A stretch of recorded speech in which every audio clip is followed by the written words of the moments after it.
Colombia. Sábado 29 de noviembre de 2025. Hoy vamos a examinar la maquinaria del Estado por dentro a través de una serie de decisiones que, a primera vista, no parecen tener conexión. Sí, vamos a ver la entrega de tierras a una comunidad afrocolombiana, cómo se le pone precio al vodka para calcular impuestos, la clasificación financiera de los municipios. Y el desenlace de un concurso de méritos que, define la vida de cientos de funcionarios. Exacto. Arranquemos en el Departamento del Atlántico, con una decisión que tardó años en llegar. Sí, se le adjudicaron oficialmente 2 terrenos a una comunidad afro en Repelón. El Consejo Comunitario de Villarrosa. Correcto. Ahora son dueños de unas tierras que el Estado consideraba baldíos. Pero aquí lo interesante no es la tierra en sí, ¿cierto? No, para nada. Lo clave es el papel que la certifica. Todo esto se enmarca en la Ley 70 de 1993. Una ley, histórica. Que busca reconocer y proteger los derechos de estas comunidades. Exacto. Pero una cosa es la ley en el papel y otra es hacerla realidad.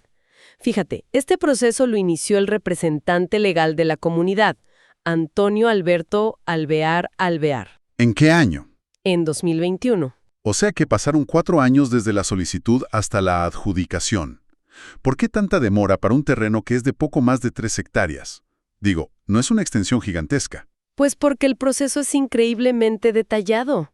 Implicó una visita técnica en marzo de 2024. ¿Y qué hicieron en esa visita? Fue un equipo completo. Topógrafos, antropólogos, trabajadores sociales. Tuvieron que delimitar el territorio con GPS, sí, pero también hacer un censo de la comunidad, entender su estructura, sus costumbres. Ajá. Es un proceso que busca blindar legalmente la decisión. Totalmente. Los documentos mencionan, por ejemplo, a los Alvear, Cabrera, Ruiz y Olivo como las familias fundadoras. Describen cómo su vida gira en torno a la agricultura y la pesca. O sea, el Estado no solo entrega tierra. No, certifica una identidad cultural que está ligada a ese lugar. Entiendo. Es un reconocimiento que va mucho más allá de un simple título de propiedad. Pero en los detalles también hay algo que me llama la atención. El doble filo del terreno. Exacto. Por un lado es ecológicamente importante, pero por otro lado... Es una zona de riesgo. Sí. Los predios, que se llaman Cuneta 1 y Cuneta 2 y 3, son humedales. Esto significa que la comunidad no solo reside un activo, sino también una responsabilidad ambiental enorme. Imagino que con obligaciones. Claro, se les recomienda explícitamente trabajar con la autoridad ambiental local, la CRA, para conservarlos. Y a eso súmale que están en una zona de riesgo mitigable. O sea, además de cuidarlo, tienen que prepararse para desastres naturales. La propiedad viene con un manual de instrucciones.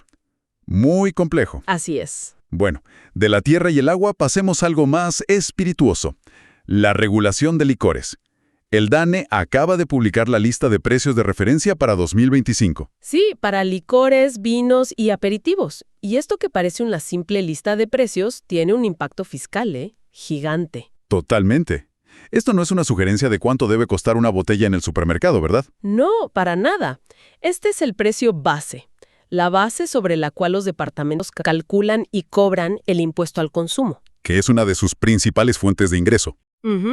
Y luego esa plata se usa para financiar salud, educación. Así que cada peso que sube o baja en esta lista se multiplica por millones de botellas al año.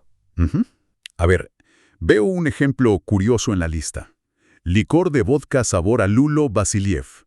750 cc, el precio certificado es de 15,904 pesos. Y el documento aclara que eso es antes de impuestos. Claro. ¿Y cómo llega el DANE a esa cifra tan específica? Lo que hace el DANE es recopilar la información que le entregan los mismos productores e importadores sobre sus precios. Es un promedio del mercado. Exacto. Y lo interesante es que esta resolución actualiza precios o añade productos nuevos que no estaban en la lista de principios de año. Como un ajuste constante. Sí.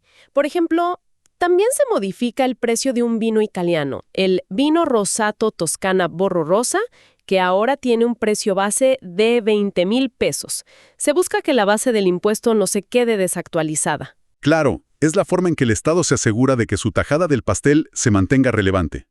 Y hablando de la plata de los departamentos, Nos conecta perfecto con el siguiente tema. La Contaduría General de la Nación acaba de publicar la categoría de cada departamento y municipio para el 2026. Es como una clasificación de su salud financiera. Es exactamente eso. Pensemos que es como las ligas del fútbol, ¿no? Hay equipos en primera división y otros en categorías inferiores. ¿Y los criterios para clasificar? La cantidad de habitantes y, más importante aún, los ingresos corrientes de libre destinación, los ICLD. Que en palabras sencillas es... La plata que le queda a un alcalde o gobernador para invertir después de pagar todo lo obligatorio, como la nómina, es su verdadero músculo financiero. Y las diferencias son abismales. Veo que Antioquia está en categoría especial, la más alta. Sí, pero luego un departamento como Guainía, con 58,000 habitantes, fue clasificado en la categoría 4, de las más bajas. Y lo mismo pasa con los municipios. Bello, en Antioquia, es de categoría 1, pero la gran mayoría, como Abejorral o Albania, son de categoría 6. ¿Qué significa eso en la práctica para la gente de a pie? Significa todo. Esta categoría define por ley qué porcentaje de sus ingresos puede gastar en su propio funcionamiento. Mira este dato de las tablas. A ver. Antioquia es categoría especial, solo gasta el 18% de sus ICLD en funcionamiento. Le queda un 82% libre para invertir, Perún. Exacto. En carreteras, hospitales, lo que sea. En cambio, el departamento de Bolívar, que es categoría 1, gasta casi el 53% solo en mantenerse operando. Su margen para proyectos es... drásticamente menor. Claro. Un municipio categoría 6 está en la práctica ahogado en gastos administrativos. Tiene muy poco espacio para transformar la vida de sus habitantes. Entiendo. Esa capacidad financiera es clave, y supongo que es fundamental para poder implementar políticas nacionales complejas a nivel local. Desde luego. Lo que me lleva al siguiente punto, el proceso de reincorporación de los excombatientes. Hay varias resoluciones de la ARN. Sí, de la Agencia para la Reincorporación y la Normalización, y se centran en los antiguos espacios territoriales de capacitación y reincorporación, los ETCR. La idea es que dejen de ser campamentos temporales, ¿no? Exacto, que se conviertan en pueblos o veredas consolidadas. Una de las resoluciones actualiza nombres y coordenadas. Por ejemplo, el ETCR de Planadas, en Tolima, ahora se llama oficialmente Marquetalia Cuna de la Resistencia. Nombre con una carga simbólica enorme. Muchísima. Pero el punto que más me llama la atención es un cambio de plazos. El tiempo para hacer un diagnóstico de las necesidades de cada ETCR, que era de 6 meses, ahora se extiende hasta el 30 de abril de 2026. Sí, es un aplazamiento muy largo. Y la pregunta es, ¿podría interpretarse como una señal de que el proceso va mal o está estancado? Es una pregunta válida. La justificación oficial en el documento habla de complejidad técnica y de garantizar la participación de los firmantes. ¿Pero en el fondo? En el fondo, volvemos a conectar con el tema anterior. Para hacer un buen diagnóstico de lo que necesita una comunidad, necesitas coordinar con el municipio, que quizás es de categoría 6 y no tiene recursos. Claro. Necesitas evaluar el acceso a servicios públicos, a tierras, a vivienda. Lo que este aplazamiento sugiere es que se dieron cuenta de que una cosa es el plan en Bogotá y otra muy distinta es la realidad en el terreno. Prefieren tomarse más tiempo para hacer un diagnóstico real. Que sirva de base para planes de consolidación reales y no para una lista de buenas intenciones. Es la burocracia chocando con la realidad. Y hablando de choques, llegamos al último bloque, que es el más denso y, en mi opinión, el que tiene más drama humano. La DIAN. La Agencia de Impuestos y los resultados de su concurso de méritos de 2022. Hay cientos de resoluciones nombrando gente en periodo de prueba para el cargo de Gestor 1. Pero la verdadera historia no está en los nombramientos. No, está en lo que pasa con las personas que ocupaban esos cargos de forma provisional. A veces durante años. La ley es clara. Si el puesto se llena por concurso, el contrato provisional se termina. Sin embargo, Hay un pero. hay un pero grande. La ley obliga a la DIAN a hacer un estudio de estabilidad laboral antes de notificar la terminación. Tienen que revisar si esa persona tiene alguna protección especial. Y ahí es donde la cosa se pone increíblemente compleja y personal. Es el Estado contra el individuo, argumento por argumento. Totalmente. Por ejemplo, está el caso de un funcionario que alegó tener fuero sindical para no ser despedido. Y la DIAN le responde, Él responde basándose en la ley y su protección no aplica. La razón, y fíjate en el detalle, es que él era segundo suplente de un comité sindical. ¿Y la norma? La norma solo protege a un miembro principal y a un suplente. Es una interpretación legalista muy estricta. El diablo está en los detalles. Pero los casos más impactantes son los de quienes alegan ser madre o padre cabeza de familia. Sí.